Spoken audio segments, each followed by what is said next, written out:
Hello friends, हम start करने जा रहे हैं financial and strategic management. Financial strategic management हम स्टार्ट करने जा रहे हैं। इसमें जून 2021 का क्वेश्चन है। तो सबसे पहला क्वेश्चन क्या है? एबीसी लिमिटेड है, कैपिटल इन्वेस्टमेंट 400 करोड़ है। कैपिटल इन्वेस्टमेंट आपकी 400 करोड़ है। After tax operating income 45 crore है। After tax operating income 45 crore है। कॉस्ट ऑफ कैपिटल आपका कितनी है? 10% है। Determine economic value added. तो इकोनॉमिक वैल्यू एडेड निकालनी है। इकोनॉमिक वैल्यू एडेड का फॉर्मूला क्या होता है? Net operating profit after tax. Net operating profit after tax cost of capital. तो यहाँ पे net operating profit after tax कितना दिया हुआ है? 45 करोड़। तो 45 करोड़ आपकी कैपिटल कितनी है? 400 करोड़। और कॉस्ट कितनी है? 10% है। तो 10% of 400 crore that equal to आपका 5 करोड़ आंसर हो जाएगा। ठीक है ना बेटा? अब नेक्स्ट क्वेश्चन देखिए, आपका नेक्स्ट क्वेश्चन क्या है? यहाँ पे फाइनेंशियल मैनेजर का मेन ऑब्जेक्टिव क्या है? Wealth maximisation. Wealth maximisation. तो यहाँ पे क्या है?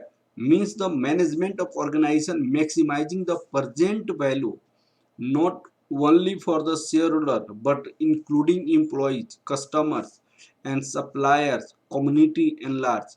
तो ये क्या होता है? वेल्थ मैक्सिमाइजेशन होता है। Wealth maximisation means the management of the organisation maximising the present value not only for shareholders but for all including employees, customers, suppliers and community at large। तो वेल्थ मैक्सिमाइजेशन का answer हो जाएगा। अब आपको यहाँ पे क्या है? Financial management is mainly concern with. तो फाइनेंशियल मैनेजमेंट मेनली जो कंसर्न करता है, estimation of finance, procurement of finance, effective and efficient utilization of finance in your business organization, इस बात पे कंसर्न करता है। तो ये क्या होता है? वही होता है financial management concern with acquiring, financing and managing assets to accomplish the overall goals of a business enterprises। ये आपका हो जाएगा। ठीक है? अब नेक्स्ट क्वेश्चन है, which of the following need not be followed by the finance manager for measuring and maximizing the shareholder wealth। तो आपकी शेयर होल्डर वेल्थ को हमने आपको कैपिटल बजटिंग का एक क्वेश्चन है। कैपिटल बजटिंग का, कैपिटल बजटिंग में मेनली क्या होता है? हम कैश फ्लो लेते हैं। कैश फ्लो लेते हैं। कैश फ्लो कैसे आता है? आपका earning before depression and tax minus depreciation, earning before tax less tax, earning after tax add depreciation, ये होता है कैश फ्लो। तो अकाउंटिंग प्रॉफिट एनालिसिस के लिए नहीं लिया जाता है, कैश फ्लो लिया जाता है। तो कैश फ्लो एप्रोच लिया जाता है, कॉस्ट बेनिफिट एनालिसिस लिया जाता है, application of time value money को डिस्कस करते हैं, क्योंकि हम कैपिटल बजटिंग में प्रेजेंट वैल्यू का डिस्कस करते हैं, टाइम वैल्यू मनी का होता है। ठीक है? तो cost benefit analysis, cash flow, ये तीनों चीजें हैं। तो आपसे क्वेश्चन क्या पूछा है? Which of the following need not followed by the finance manager, need not followed by the finance manager measuring the maximising the shareholder wealth. तो अकाउंटिंग प्रॉफिट एनालिसिस को फॉलो नहीं किया जाता है। अकाउंटिंग प्रॉफिट एनालिसिस को follow नहीं किया जाता है। ठीक है ना? अब question number 5, which of the following statement is correct relating the fixed charges like interest on debt। तो high the fix charges greater the risk. उन्होंने क्या बोला कि जैसे जैसे आपकी फिक्स फाइनेंशियल चार्जेस इंक्रीज करेगा, रिस्क आपका क्या होगा? इंक्रीज करेगा। ये वाली पॉइंट इंपॉर्टेंट है। जैसे मान लिया जाए एक कंपनी ए है, एक कंपनी ए है, मान लो यहाँ पे दो कंपनी है। अब दो कंपनी है, इस दोनों कंपनी में आपका फिक्स चार्जेज क्या है? फिक्स चार्जेज आपका यहाँ पे 2 लाख है, 2 लाख है। यहाँ पे 5 लाख फिक्स चार्जेज है। तो कंपनी ए का 2 लाख है, कंपनी बी का 5 लाख। अगर ए कंपनी का फिक्स चार्जेस 2 लाख है तो फिक्स आपका प्रेशर कितनी है? 2 लाख है। इसमें आपकी फिक्स प्रेशर कितनी है? 5 लाख है। तो जो फिक्स कमिटमेंट जो देना है, तो इसमें रिस्क हाई होगा। इसमें रिस्क हाई होगा। क्यों रिस्क हाई होगा? क्योंकि आपकी फिक्स कमिटमेंट ज़्यादा है, फिक्स इंटरेस्ट ज़्यादा है। तो हायर द रिस्क, हायर जो आपकी फिक्स कमिटमेंट होगा वो रिस्क ज़्यादा होगा। कम आपकी इंटरेस्ट का चार्ज होगा तो रिस्क कम होगा। तो वही क्या बोला, which of the following statement is correct related to the fix charges like interest, higher the fix charges greater the risk, जिसमें हाई होगा उसमें रिस्क ज्यादा होगा। ठीक है, तो ए पार्ट आपका आंसर हो जाएगा। अब देखिएगा यहाँ पे बोला है कि आपके दो कंपनी है, और company is considering a proposal to install either a semi automatic, एक कंपनी है सेमी ऑटोमेटिक और दूसरा कंपनी है highly automatic machine, highly automatic. अब इस दो मशीन में से किसी एक मशीन को सिलेक्ट करनी है, ये out of this two you have to select any one. तो इसमें क्या कहते हैं, इसको कहते हैं म्यूचुअली एक्सक्लूसिव, म्यूचुअली एक्सक्लूसिव कहा जाता है, mutually exclusive. What is the mutually exclusive? Mutually exclusive project having mutually exclusive the happening of one precludes the happening of other. अगर एक होता है तो दूसरा 100% श्योर है कि नहीं होगा, तो इसको म्यूचुअली एक्सक्लूसिव कहा जाता है। जैसे डे और नाइट, इसको म्यूचुअली एक्सक्लूसिव कर सकते हैं। डेथ और अलाइव, इसको म्यूचुअली एक्सक्लूसिव कर सकते हैं। तो इसमें बोला या तो ये सिलेक्ट करेंगे या तो ये सिलेक्ट करेंगे, या तो ये सिलेक्ट करेंगे या तो ये सिलेक्ट करेंगे। तो इस दोनों केसेस में हम क्या कहेंगे, म्यूचुअली एक्सक्लूसिव डिसीजन होगा, mutually exclusive. Risk adjusted discount rate क्या होता है? Risk free rate plus risk premium, risk premium ये रिस्क एडजस्टेड डिस्काउंट रेट होता है। रिस्क एडजस्टेड डिस्काउंट रेट किसी प्रोजेक्ट को आपको इवेल्युएशन करनी है, किसी प्रोजेक्ट को आपको इवेल्युएशन करनी है, तो हम उस प्रोजेक्ट से कितना प्रीमियम चाहते हैं वो रिस्क फ्री में ऐड करके हम डिस्काउंट रेट कैलकुलेट करते हैं। डिस्काउंट रेट क्या करते हैं, कैलकुलेट करते हैं, उसको क्या कहा जाता है, रिस्क एडजस्टेड डिस्काउंट रेट कहा जाता है। Risk free plus premium, that is the 8 number question. Drive the formula of net present value.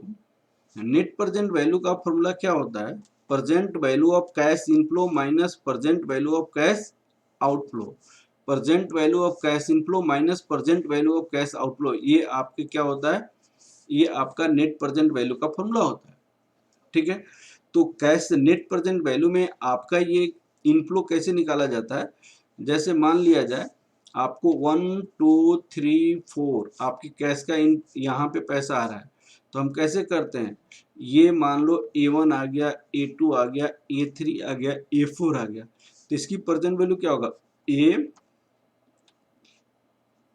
Rate आपकी के है तो 1, ए के है तो 2 साल हो जाएगा, ऐसे A2 A1 A3 1 प्लस के तो ये 3 साल हो जाएगा। तो इस सब का सम किया जाता है, सम, तो ये सम है।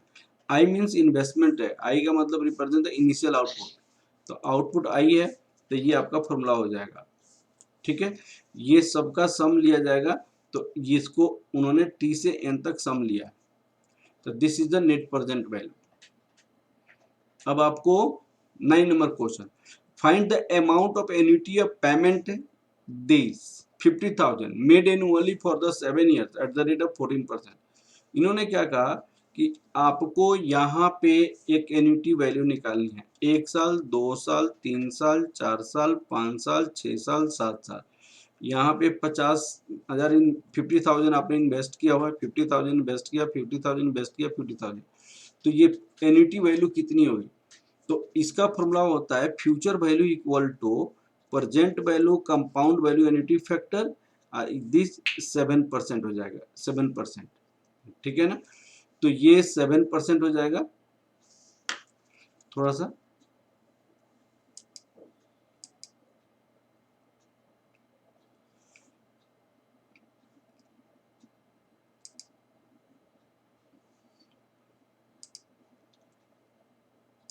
7% हो जाएगा। ठीक है ना बेटा, तो यहाँ पे इसकी वैल्यूज कैसे निकाला जाता है, इसकी वैल्यू देखिए निकालने का, तो compound value annuity factor 14% 7 year, इसकी वैल्यू निकाला जाता है 1 plus 0.14 to the power 7 minus 1 divided by 0.14। तो इसकी वैल्यूज कैसे आएगा, देखिए 1.14 टू डी 2 3 4 5 6 7 -1 डिवाइड 0.14 तो 10.73049 10.73049। अब यहाँ 50,000 को इससे मल्टीप्लाई करेंगे, 50,000 इंटू 10.73049 इंटू 50,000 तो 5,36,524 आ जाएगा। तो ये आंसर हो जाएगा, ठीक है ना। अब नेक्स्ट क्वेश्चन देखिए, अब प्रॉफिटेबिलिटी इंडेक्स 0.9 रिप्रेजेंट्स मींस। अब देखिएगा, मैंने आपको बताया था present value cash inflow greater than present value of cash outflow. This implies that net present value greater than 0. This implies that profitability index greater than 1. This implies that IRR greater than cost of capital. Cost of capital ये आपको याद रखना पड़ेगा net capital budgeting में। अगर ये उल्टा हो जाएगा तो ये उल्टा हो जाएगा, ये आपकी उल्टा हो जाएगा, ये आपका उल्टा हो जाएगा, ये आपका उल्टा हो जाएगा, ठीक है। ये अगर मान लीजिए इक्वल हो जाएगा तो यहाँ पे भी इक्वल हो जाएगा, यहाँ पे भी इक्वल हो जाएगा, यहाँ पे भी इक्वल हो जाएगा, ठीक है ना।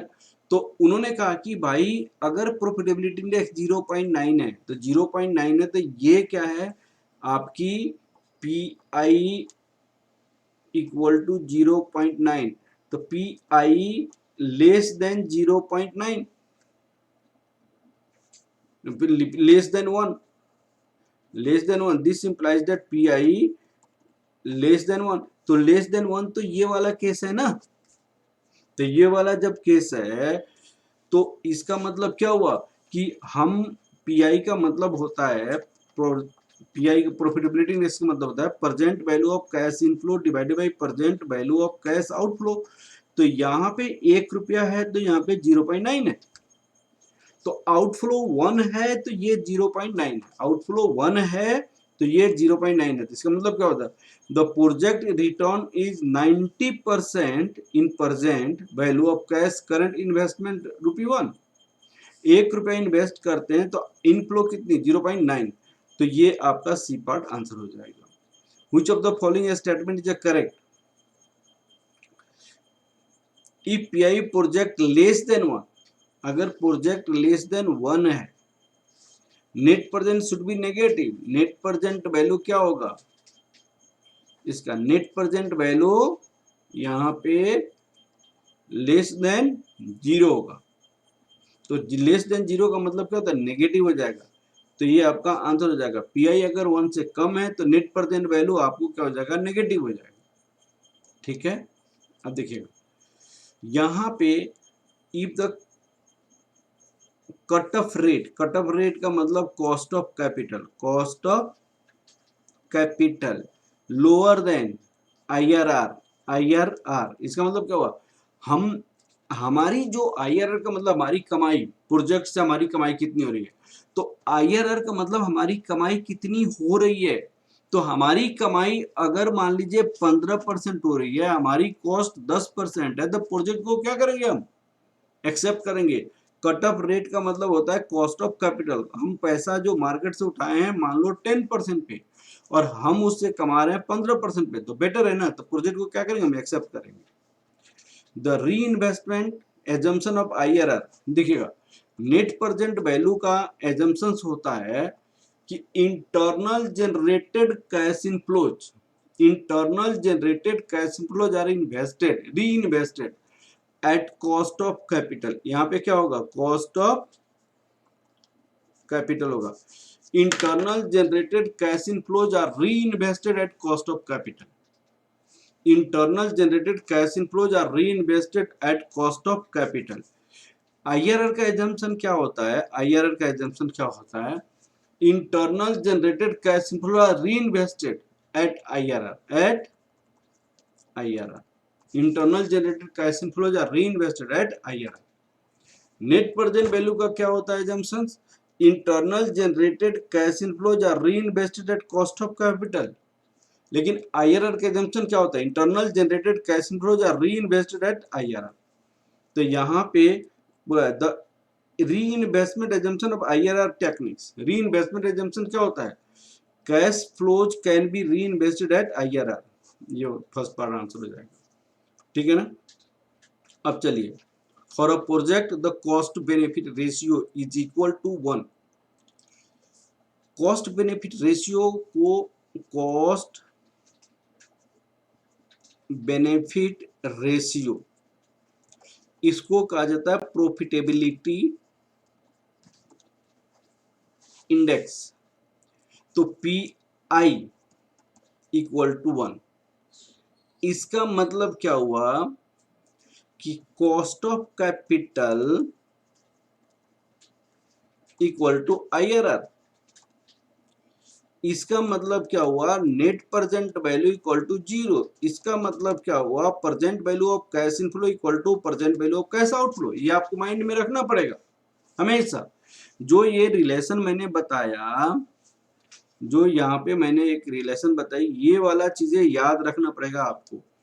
ये चीजें you must have to keep in your mind. ये चीजें, ये रिलेशन कैपिटल बजटिंग का है। Present value of cash flow greater होगा तो ये नेट प्रेजेंट ग्रेटर देन 0 होगा, पीआई ग्रेटर देन 1 होगा, IRR greater than cost of capital होगा।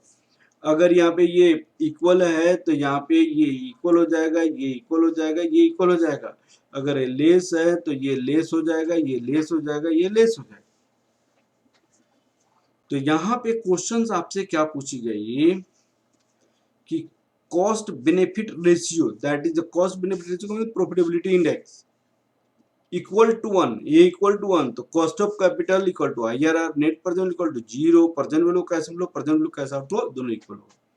आईआरआर भी equal to discount rate. Discount rate का मतलब होता है डिस्काउंट, कॉस्ट ऑफ कैपिटल को ही हम डिस्काउंट रेट भी कहते हैं, हार्डल रेट भी कहा जाता है, हार्डल रेट भी कहा जाता है, ठीक है। अब नेक्स्ट देखिएगा,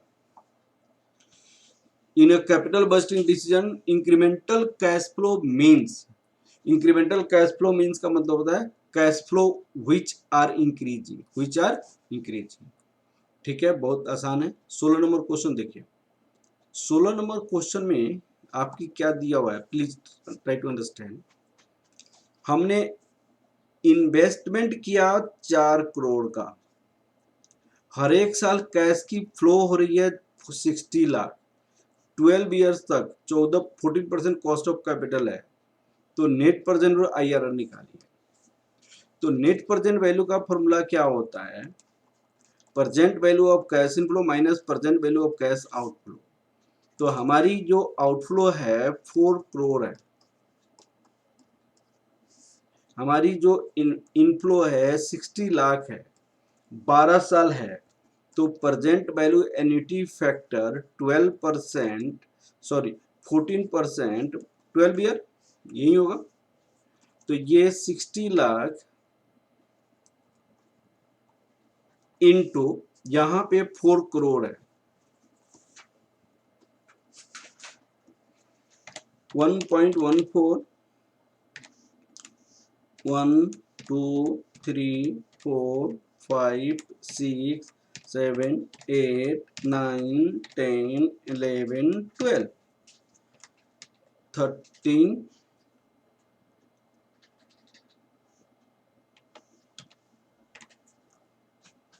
तो यहाँ पे 5.66029 आ जाएगा इंटू 60 लाख, तो 3 करोड़ 39 लाख 61,753 माइनस 4 करोड़। तो ये और ये आपके पास आ गया। इसके बाद हमारे पास क्या हो जाएगा, ये और ये देख लीजिए हमारे पास। तो नेट प्रेजेंट वैल्यू तो नेगेटिव आ रहा है, जबकि यहाँ पे किसी भी अल्टरनेटिव में नेट प्रेजेंट वैल्यू नेगेटिव नहीं दिया हुआ है। आईआरआर की तो बात ही छोड़ दीजिए। आईआरआर तो भाई आपका 14% से कम होगा, तो निकालने की जरूरत नहीं है, नेट प्रेजेंट वैल्यू नहीं मिल रहा है, तो इसका मतलब या तो क्वेश्चन गलत है या तो जो इंफॉर्मेशन दिया वो गलत है, ठीक है ना। तो इसके लिए आपको कोई ना कोई मिस्टेक हुआ है क्वेश्चन में, ठीक है।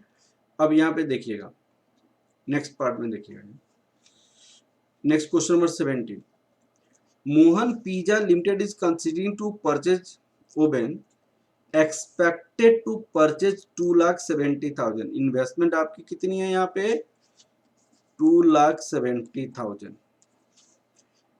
आउटफ्लो आपकी ये है, ये आउटफ्लो है। Expected annual revenue from oven is 1,50,000, expected annual cost 90,000 including depreciation, cost including depreciation, इसमें टैक्स रेट नहीं दिया हुआ है। जब टैक्स रेट नहीं दिया रहता है क्वेश्चन में, तो मैं आपको बता चुका हूं कि टैक्स रेट जब नहीं दिया रहता है तो डेप्रिसिएशन का कोई यूज ही नहीं है। जो whenever there is no tax rate then no use of depreciation, जब डेप्रिसिएशन का यहाँ पे कोई यूज नहीं है, यहाँ पे 90,000 ये है, ये 22,500 है, तो आपको कॉस्ट विदाउट डेप्रिसिएशन कितना होगा 90,000, ये तो माइनस करेंगे तो 90,000 माइनस 22,500 माइनस करेंगे तो 67,500 कॉस्ट विदाउट डेप्रिसिएशन हो जाए। अब आपके पास 1,50,000 रेवेन्यू है, ये कॉस्ट है, तो कैश इनफ्लो कितना हो जाएगा, तो कैश इनफ्लो कितना हो जाएगा 1,50,000 आपके पास रेवेन्यू है, ये आपकी कॉस्ट है, तो आपका हो जाएगा ये 1,50,000 माइनस 67,500 करेंगे तो ये हो जाएगा 82,500, ये हमारी कैश इनफ्लो ईच ईयर हो जाएगा, ठीक है। अब हमारे पास कैश का इनफ्लो 82,500, 80 दूसरे साल 82,500, तीसरे साल 82,500, चौथे साल यहाँ पे दिया हुआ है। अब आपको पूछा गया है पेबैक पीरियड क्या होगा, पेबैक पीरियड अप्रोक्सीमेटली, तो payback period cash outflow divide by cash inflow, यहाँ पे इतना इतना 3.03, तो ये आपका आंसर हो जाएगा सी पार्ट, ठीक है। अब देखिए question number 18, a capital budgeting techniques which does not require to computation of cost of capital for decision making purpose, तो आपको क्या होता है कैपिटल बचने की जो मेथड होता है पे बैक पीरियड होता है, एवरेज रेट ऑफ रिटर्न होता है, एवरेज रेट ऑफ रिटर्न, ये दोनों विदाउट डिस्काउंटिंग है, विदाउट डिस्काउंट, हम इसमें no use cost of capital, cost of capital का यूज नहीं करते हैं, जबकि नेट प्रेजेंट वैल्यू है, प्रॉफिटेबिलिटी इंडेक्स है, IRR है, डिस्काउंटेड पे बैक पीरियड है, डिस्काउंटेड पे बैक पीरियड, ये सब में हमारी कॉस्ट ऑफ कैपिटल यूज होता है, कॉस्ट ऑफ कैपिटल और time value of money use होता है। तो इन्होंने क्वेश्चन में क्या बोला, capital budgeting technique which does not require cost of capital, जिसमें कॉस्ट ऑफ कैपिटल की रिक्वायरमेंट नहीं है, तो ये इसमें भी यूज होता है, कॉस्ट ऑफ कैपिटल इसमें भी यूज होता है, इसमें मॉडिफाइड IRR में भी होता है, पेबैक पीरियड में नहीं होता है, तो पेबैक पीरियड में हो जाए, ठीक है। अब आपको यहाँ पे देखिएगा when EBIT is higher than financial break even point, अब सुनिएगा, मैंने आपको क्लास में एक एग्जांपल बताया होगा कि आपकी फाइनेंशियल ब्रेक इवन पॉइंट पे जो EBIT होता है, मान लीजिए 50 लाख है, तो आपकी इस पे फिक्स फाइनेंशियल चार्जेज और फिक्स ऑपरेटिंग कॉस्ट रिकवर होता है, EPS इस पे 0 होता है, EPS इस पे क्या होगा 0, और EBIT अगर ग्रेटर देन फिक्स फाइनेंशियल ये, तो after covering fixed financial charges you will receive some EPS greater than 0। तो आपका क्या होगा, ग्रेटर देन जब 0 होगा तो when EBIT higher than break even point there will be positive financial leverage. इस केस में क्या होता है, पॉजिटिव फाइनेंशियल लीवरेज होता है, ठीक है ना बेटा, positive financial leverage. of an organization refers to the composition of its long term funds and its capital structure, उसको कैपिटलाइजेशन कहा जाता है, ठीक है ना बेटा। नेक्स्ट है 21, a critical assumptions of the net operating income approaches valuation। Net operating income में क्या कहता है कि भाई फिक्स कॉस्ट आपका होता है, ये कॉस्ट ऑफ डेप्ट होता है, कॉस्ट ऑफ कैपिटल होता है, और ये कॉस्ट ऑफ इक्विटी। ये क्या कर, जैसे जैसे हम डेप्ट की प्रोपोर्शन इंक्रीज करेंगे ये कांस्टेंट होता है और यह इंक्रीज करेगा, और डेप्ट की प्रोपोर्शन डिक्रीज करेंगे तो ये कांस्टेंट होता है, ये डिक्रीज करेगा, नेट ऑपरेटिंग इनकम कहता है। लेकिन ये जो एजम्पशंस है कि आपकी डेप्ट की प्रोपोर्शन इंक्रीज करे डिक्रीज करे, कॉस्ट ऑफ कैपिटल कांस्टेंट होगा, ये जो एजम्पशंस है वो क्रिटिकल एजम्पशंस है, वो क्रिटिकल एजम्पशंस है।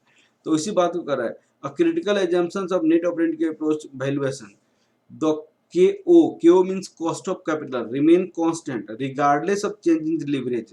regardless of change in leverage का मतलब डेप्ट की प्रोपोर्शन इंक्रीज डिक्रीज करने के बावजूद भी ये कांस्टेंट होता है, this is your critical assumptions होता है, ठीक है ना बेटा। अब देखिए आप यहाँ पे question number 22, capital structure of ABC limited consist of equity shares, capital 1 lakh, 10,000 share of rupees 10 each, 8% debenture of rupees 50,000। तो आपके पास नंबर ऑफ शेयर कितनी है, इतना है, डिबेंचर इतने, earning before interest and tax EBIT आपके पास 20,000 है, इंटरेस्ट आप घटाओगे 50,000 का 8% से तो 4,000, 16,000 हो जाएगा। डिग्री ऑफ फाइनेंशियल लिवरेज आपको निकालनी है, डिग्री ऑफ फाइनेंशियल लिवरेज का फॉर्मूला EBIT अपन EBIT इतना दिया, इतना 1.25, ठीक है। अब चलो आगे, यहाँ पे EBIT EPS in difference analysis charts is used. अब देखिएगा EBI इन डिफरेंस लेवल, जैसे मान लिया जाए मैंने एक बताया था 55 लाख, मैंने कलम बनाया 50 लाख, यहाँ पे 50 लाख, 55 लाख, 60 लाख, 60 लाख, मैंने कलम बनाया। देखिएगा यहाँ पे मैंने डेप्ट किया, इक्विटी किया, डेप्ट किया, इक्विटी किया, डेप्ट किया, इक्विटी किया। मैंने कहा कि अगर इन डिफरेंस लेवल 55 लाख है तो इन डिफरेंस पॉइंट, तो यहाँ पे EPS क्या होगा, EPS दोनों में क्या होगा, सेम होगा, सेम EPS होगा। अगर इन डिफरेंस लेवल से कम अगर EBIT है, अगर कम EBIT है तो इक्विटी के केस में जो EPS आएगा वो ज्यादा आएगा और डेप्ट के केस में जो EPS आएगा वो कम आएगा, डेप्ट और यहाँ पे इक्विटी वाली। यहाँ पे डेप्ट के केस में डेप्ट वाली EPS ज्यादा होगा और इक्विटी वाली EPS क्या होगा, कम होगा। मींस हमने क्या कहा था कि यहां से ज्यादा अगर EBIT आता है डिफरेंस से ज्यादा तो हम डेप्ट से पैसा उठाएंगे, डिफरेंस से कम EBIT आता है तो हम इक्विटी से पैसा उठाएंगे। तो इन्होंने कहा कि EBIT EPS in difference analysis chart used for, क्या चीज के लिए यूज होता है, तो EPS रिजल्ट के लिए यूज होता है, अल्टरनेटिव फाइनेंशियल EBIT। मैंने इससे कम इससे ज्यादा अगर हो, ये इन डिफरेंस लेवल है, इन डिफरेंस लेवल है। तो ये एक चार्ट है जिसमें यूज होता है कि EPS का EBIT के रिलेशंस क्या है और किस केस में हम डेब्ट से पैसा उठाएंगे, किस केस में हम इक्विटी से पैसा उठाएंगे, ठीक है। तो ये वाली आपका आंसर हो जाएगा बी पार्ट, ठीक है। अब देखिए degree of combined leverage is a fraction of, degree of combined leverage is a fraction of percentage change in EPS on percentage change in sales. Degree of combined leverage जब fraction, क्या चीज का fraction है, यहाँ पे percentage change in sales, actually degree of operating leverage percentage change in EBIT,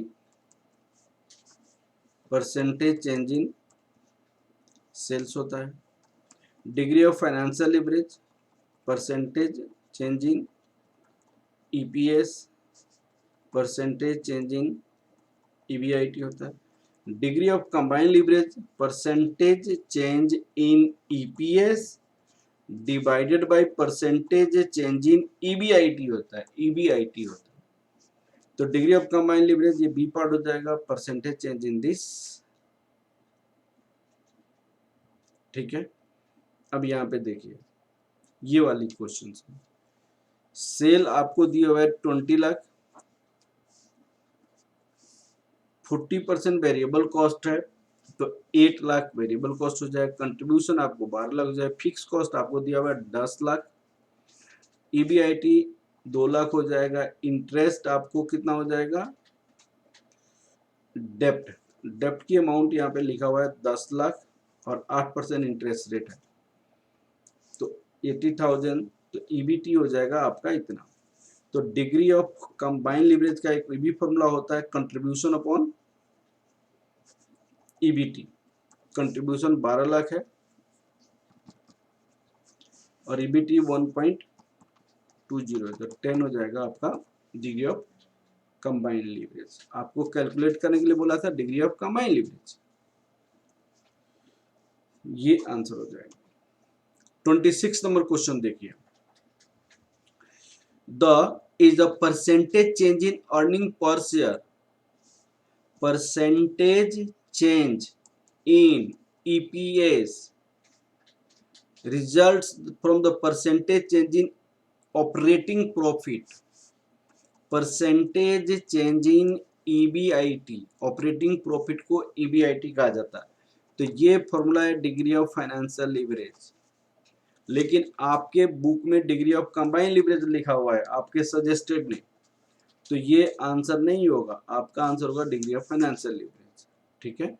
27 number question देखिए, which kind of capital structure, अब देखिएगा 4 टाइप की कैपिटल स्ट्रक्चर होता है, देखिएगा सबसे पहला कैपिटल स्ट्रक्चर होता है पिरामिड, आपको ये हॉरिजॉन्टल कैपिटल स्ट्रक्चर, यहाँ पे डेप्ट आपका 0 होता है, डेप्ट आपका क्या हो जाएगा 0। Vertical capital structure very low equity होता है, वेरी लो इक्विटी होता है, यहाँ पे आपकी inverted pyramid shaped capital structure, low equity high डेप्थ होता है, और पिरामिड शेप्ड कैपिटल स्ट्रक्चर क्या होता है, हाई इक्विटी होता है, high equity high return earning होता है, ठीक है ना। तो ये high equity high return earning होता है, तो ये वाली चीजें पिरामिड है। Which kind of capital structure, large proportion of equity, large proportion of equity capital and return earning which have been plugged back into the forms over this, so that is the pyramid shaped capital structure, ठीक है। Question number 28 देख लीजिए, which is not a main function of a specialized financial institution established by the central and state government, so to help the establishment of the business unit that require a small amount of funds have a short gestures period, ठीक है। B part, दूसरी part देखिए, PQR limited expected earning कितनी है 40 है, which growing 9% annually, company follow the dividend payout ratio 60%, market price per 500, what is the cost of equity, cost of equity का formula होता है D1 P0 प्लस G, और D1 कितना 60%, 40 EPS है, EPS आपकी 40 है, तो इसका 60% आपको क्या हो जाएगा, 60% आपका D1 दैट इज 24। के का फॉर्मूला लगाएंगे, के 24 रखेंगे 500, तो यहाँ पे 424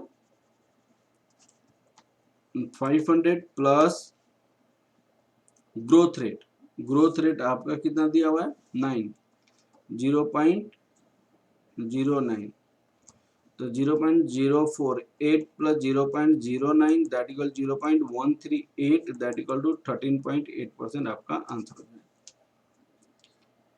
अब देखिए next question, Sachin company has a sales rupees 75 lakh, sales आपका 75 lakh, variable cost 45 lakh, fix cost contribution आ जाएगा, fix cost 15 lakh, fix cost 15 lakh, तो आपके पास ईबीआईटी भी 15 लाख हो जाएगा। तो degree of operating leverage, degree of operating contribution पर EBIT 30 lakh divided by 15 lakh, ये थोड़ा सा आपकी ये आपको ऐसा हो जाएगा 30 लाख डिवाइडेड बाई 15 लाख, 15 लाख हो जाएगा, तो ये आपका आंसर हो जाएगा 2। ठीक है, अब देखिए नेक्स्ट क्वेश्चन है, अ company has issued 50,000 equity share of rupees 100 each, 100 each, the current market price 90, अभी का मार्केट प्राइस कितनी है, P0 90 है। करंट डिविडेंड D0 आपका कितनी है, D0 आपके पास D0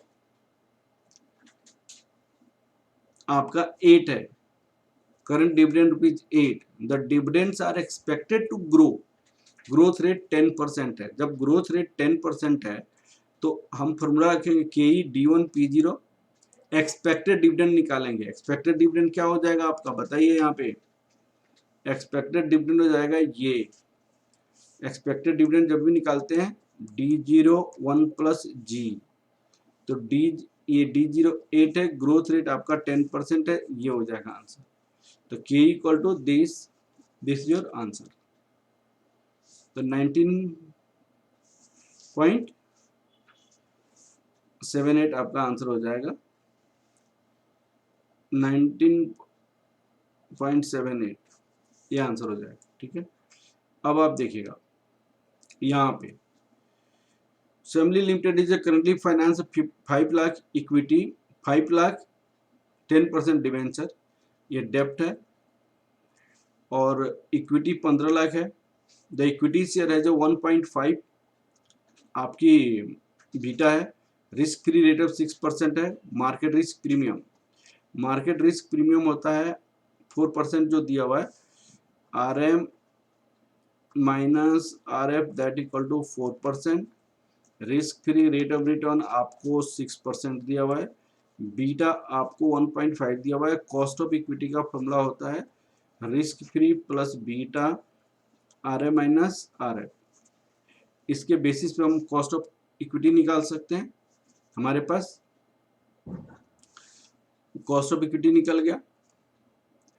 अब हमारे पास क्या है कि cost of dept, cost of डेप्ट का फॉर्मूला क्या होता है, कॉस्ट ऑफ डेप्ट का फॉर्मूला होता है interest rate 1 minus tax rate, तो इंटरेस्ट रेट 10% है डिवेंचर का और टैक्स रेट 20% है, तो ये हो गया। Weighted average cost of capital, cost of dept, weight of dept, cost of equity, weight of equity, यहाँ पे वेट निकालने की तरीका मैं ऑलरेडी आप लोग को बताया हुआ है।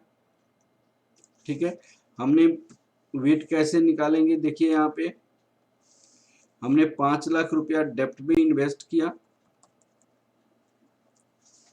इक्विटी में 15 लाख इन्वेस्ट की, टोटल हमने 20 लाख इन्वेस्ट किया, तो वेट 5/20 15/20 ये 0.25 0.75 वेट निकल जाएगा, जो ऐसे डायरेक्ट मैंने यहाँ पे लिख दिया है, तो 11% आपका आंसर हो जाएगा।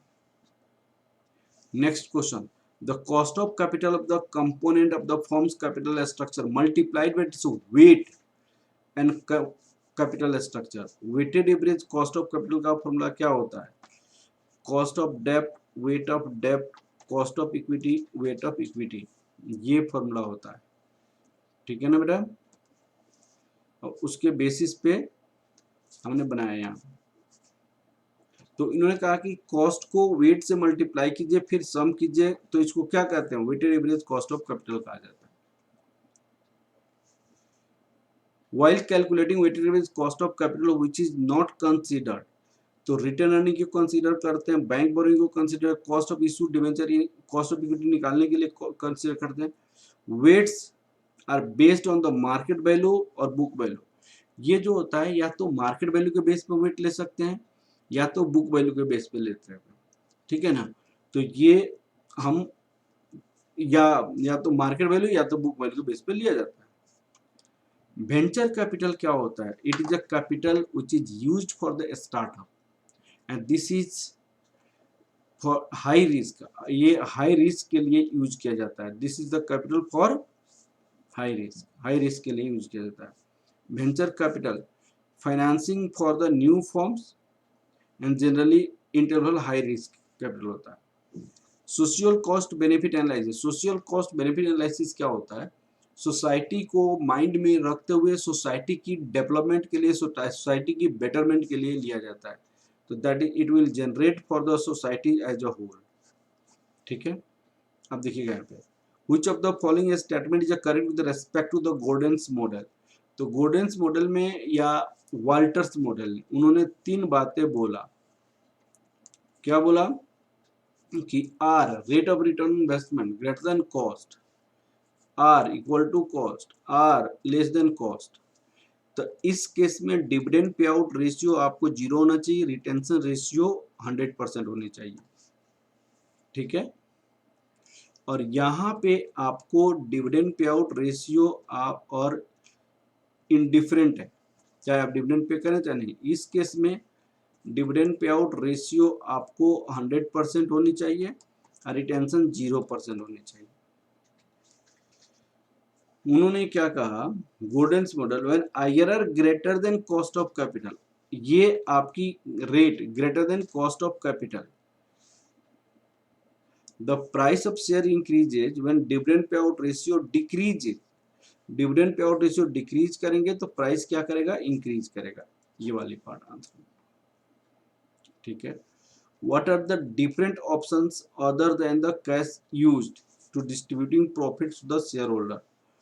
तो आपको कैश नहीं देकर हम बोनस शेयर भी दे सकते हैं, स्टॉक स्प्लिट भी दे सकते हैं, स्टॉक डिविडेंड भी दे सकता है, ऑल ऑफ द अबव इसका आंसर हो जाएगा।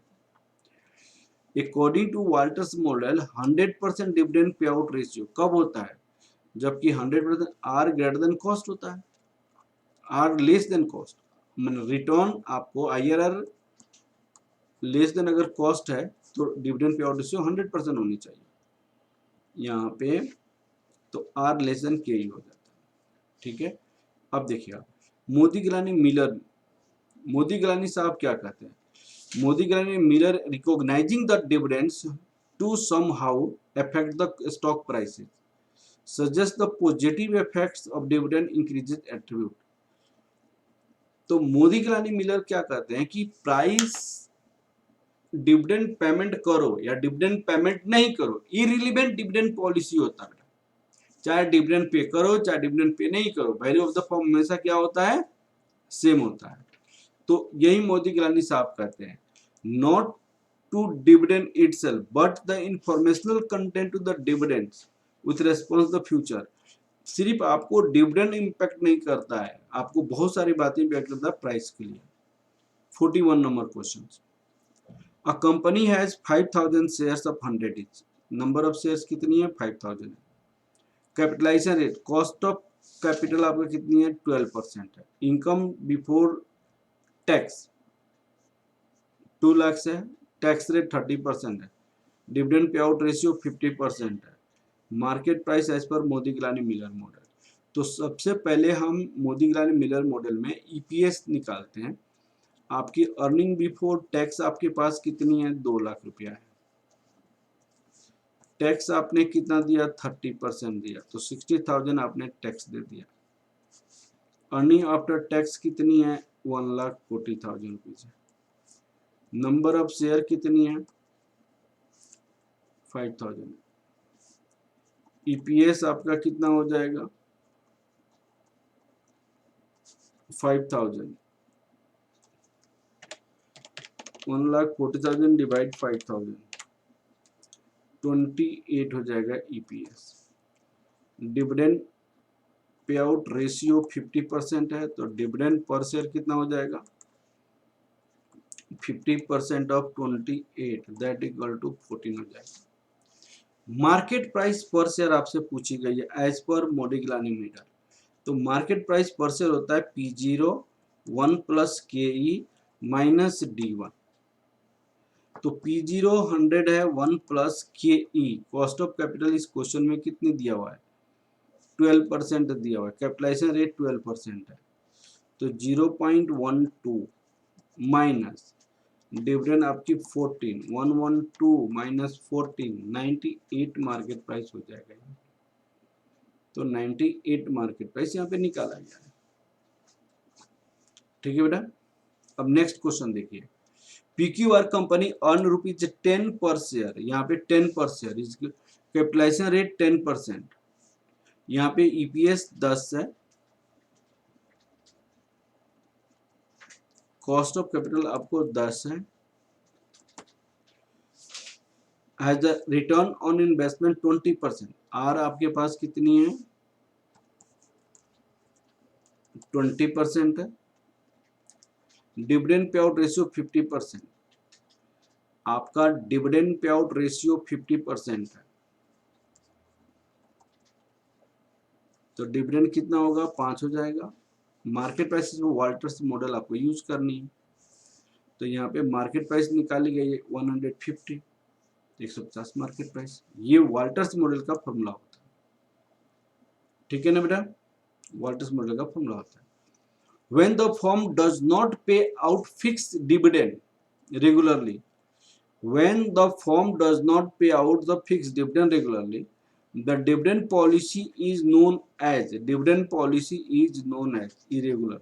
जब रेगुलरली आप पेमेंट नहीं करते तो उसको क्या कहते हैं? इरेगुलर डिविडेंड पॉलिसी कहा जाता है। What do you understand by the factoring? Factoring का मतलब क्या होता है? मैंने आपको पहले बताया था क्लास में कि एक आपका फैक्टर एजेंसी होता है, एक सेलिंग फर्म होता है। सेलिंग फर्म क्या करता है? गुड्स को सेल करता है क्रेडिट पे गुड्स को सेल करता है, और सेल करके बाइंग फर्म को देता है। बाइंग फर्म एक बिल देता है कि मैं आपको इतने दिनों के बाद इतना पैसा मैं पेमेंट कर दूंगा। ये सेलिंग फर्म खुद कलेक्शन नहीं करता है पैसा, वो क्या करता है? बिल फैक्टर एजेंसी को देता है। ये फैक्टर एजेंसी इनको कैश देता है, और कैश कितना देता है? इंटरेस्ट को काट के देता है और कमीशन को काट के देता है। ठीक है। अब आपको क्या होता है? ड्यू डेट पे ये इनको बिल देता है, अब बिल के बदले में ये इनको क्या करता है? ये कैश देता है। तो फैक्टर एजेंसी जो होता है रिसीवेबल के बदले में कैश जनरेट करके आपको देता है, that is a factor agency. दो टाइप का फैक्टर होता है, रिकोर्स, विदाउट रिकोर्स। ठीक है। तो what do you understand by the factoring? तो outwriting the sale accounts receivable to the financial agencies. ठीक है, that is a factor agency.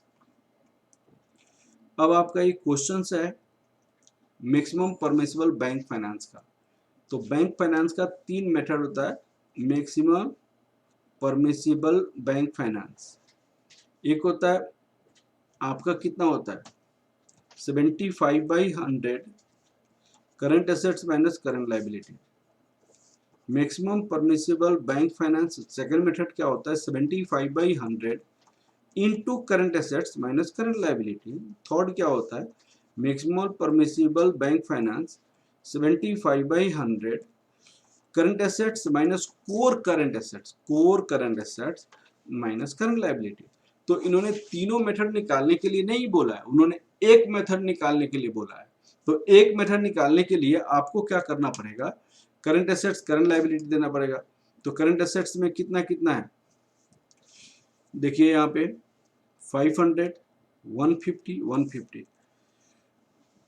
देखिए फिनिश गुड्स 500 दिया हुआ है, रिसीवेबल्स इतना, अदर करंट एसेट्स इतना, तो ये आपको 800 लाख हो गया। करंट लाइबिलिटी ये दोनों हो जाएगा 200। Maximum permissible bank finance as per the first method ये आपका 450 आंसर हो जाएगा। ठीक है ना बेटा, ये आपका आंसर होगा। ठीक है, अब आपको क्या करनी है, देखिए ये क्रेडिट टर्म्स है, कैश क्रेडिट, कैश डिस्काउंट के केस में, अगर कैश डिस्काउंट केस में मैंने बताया था 210 नेट 30, ऐसे मैंने बताया था। इसका मतलब अगर 10 दिन के अंदर में पेमेंट आप करते हो, अगर 10 दिन के अंदर में पेमेंट करते हो तो 2% कैश डिस्काउंट आपको मिलेगा। अगर 10 दिन के अंदर में पेमेंट करते हो तो 2% कैश डिस्काउंट मिलेगा, अदरवाइज आपको 30 डेज डिस्काउंट देना पड़ेगा, 30 डेज में पैसा पेमेंट करना पड़ेगा। 420 नेट 90 का मतलब होता है, 420 नेट 90 का मतलब होता है अगर 20 डेज के अंदर में पेमेंट करते हो तो 4% कैश डिस्काउंट आपको मिलेगा, अदरवाइज 90 डेज में आपको पेमेंट करना पड़ेगा। तो 4% discount will be guaranteed 20 days में, अदरवाइज 90 डेज में आपको पेमेंट करना पड़ेगा। 47 number question, according to William James Burnell's economic order quantity model, respect in cash management, optimal cash level of cash कब ऑप्टिमल कब होता है, जब आपको कैरिंग कॉस्ट और ट्रांजैक्शन कॉस्ट कैश मैनेजमेंट में होता है, यहाँ पे 2AOC होता है। तो इसमें ये वाला जो ये कैरिंग कॉस्ट होता है, ये ट्रांजैक्शन कॉस्ट होता है, तो ये दोनों अगर कम हो तो आपको कम हो जाएगा। ऑप्टिमल कैश लेवल क्या होता है, carrying cost and transaction cost should be minimum, ये आपको कैरिंग और transaction cost should be minimum होनी चाहिए। Next, determine the economic order quantity, economic order quantity EOQ निकालनी है। एनुअल कंजम्पशन आपकी दी हुई है, कॉस्ट पर यूनिट आपको दिया हुआ है, कैरिंग कॉस्ट 10% दिया हुआ है, तो कैरिंग कॉस्ट आपको कितना हो जाएगा 10% 22 हो जाएगा। ऑर्डरिंग कॉस्ट आपको 100,000 दिया हुआ, तो ईओ क्यू इक्वल टू ये आपका ये फॉर्मूला हो जाएगा 10,000 यूनिट हो जाएगा। ठीक है, अब आप आगे बढ़िए।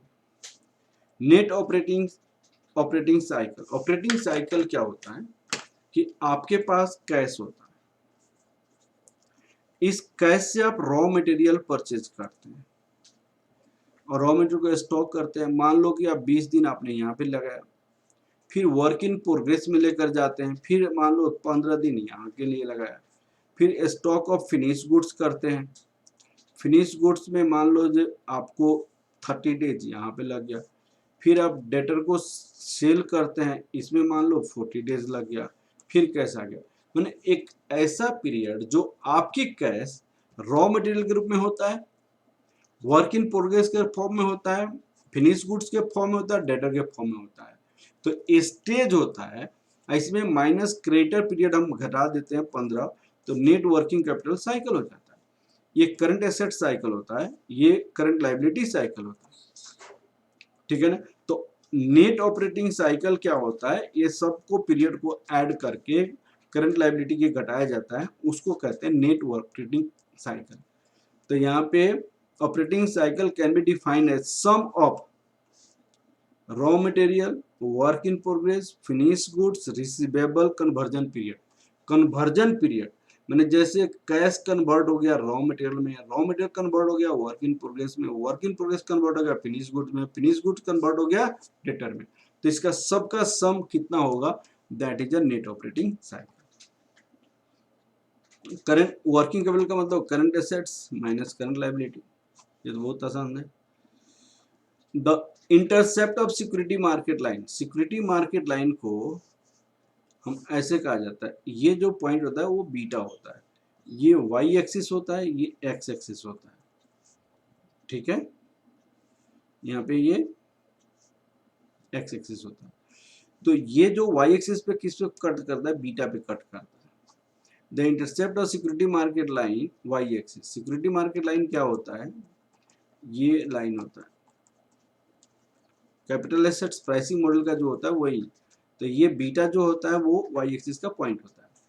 तो वही इन्होंने क्या बोला, the intercept of security market line on Y axis that equal to beta. 52 number questions. In the future earning capacity of the predicted with the help of the accounting ratio, that is a company ratio जो होता है, beta of the market. अब beta का formula क्या होता है, beta of the market security का formula होता है covariance security and market standard deviation of market expire. Beta of market क्या हो जाएगा, covariance market and market standard deviation of market expire.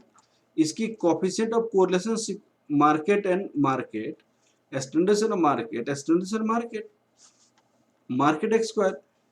Coefficient of correlation ये परफेक्टली पॉजिटिव हो जाएगा market के कंपेयर में, तो 1 हो जाएगा standard market x square, this get cancel 1, तो ये मार्केट का बीटा हमेशा 1 होता है।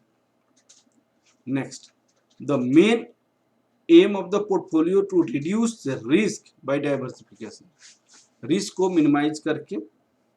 ठीक है, आगे बढ़ते हैं। Suppose two portfolio have the same average return, the same standard deviation of return, but portfolio A has a higher beta अब पोर्टफोलियो बी अकॉर्डिंग टू, अब देखिएगा एक पोर्टफोलियो ए है एक पोर्टफोलियो बी है, दोनों का रिटर्न आपका क्या है 12% मान लो, 12% मान लो। बीटा ए आपको 1 point according to suppose the same return the standard deviation of, यहाँ पे 1.5 है, इसका बीटा आपको 1.2 है, तो ये हायर है। स्टैंडर्ड डेविएशन आपका इनका है 10, इनका भी है 10, तो इसे क्या समझते हैं भाई, सेम परफॉर्मेंस दोनों का है, क्योंकि टोटल रिस्क तो आपका सेम है, रिटर्न भी सेम है, तो सेम परफॉर्मेंस माना जाएगा। क्योंकि सिस्टमेटिक रिस्क, अब देखिए यहाँ पे बोला है 56, Anubhav is planning to purchase a coefficient having beta, beta आपको 0.95 है। एक्सपेक्टेड मार्केट आरएम आपको कितनी है 12% है, और ये आपको सिक्योरिटी मार्केट लाइन, तो ये होता है वैल्यू सारी पुट कर दीजिए, इतना आंसर हो जाएगा।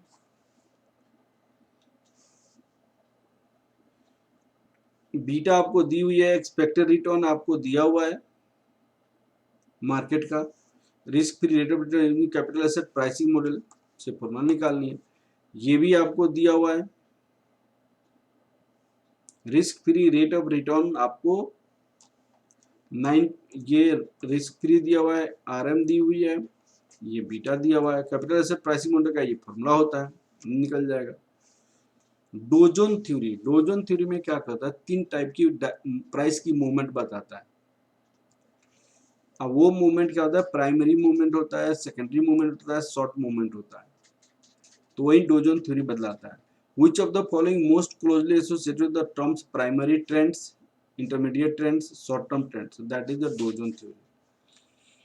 बार charts, bar chart use illustrates, bar chart क्या बताता है, किसी भी स्टॉक का ऐसे आपकी चार्ट को बदलाता है, फिर इसकी क्लोजिंग प्राइसेस को बदलाता है, फिर इसकी प्राइसेस इंक्रीज करेगा तो इंक्रीज की प्राइसेस को बताएगा, फिर डिक्रीज करेगा तो डिक्रीज की प्राइसेस को बताएगा, तो ये बार चार्ट होता है। High low and closing market price of the daily basis. ठीक है। 16, which of the following is not a basic principle of Dow Jones theory, a bear market is to when the Dow Jones is average moving average, ये वाला जो basic principles होता है, not a basic principal, बाकी सारे ये आपको डोजन थ्योरी की प्रिंसिपल्स है। ठीक है ना बेटा, तो इस तरह हमने आपको जून 2021 का क्वेश्चन पेपर कंप्लीट किया। Okay, thank you class.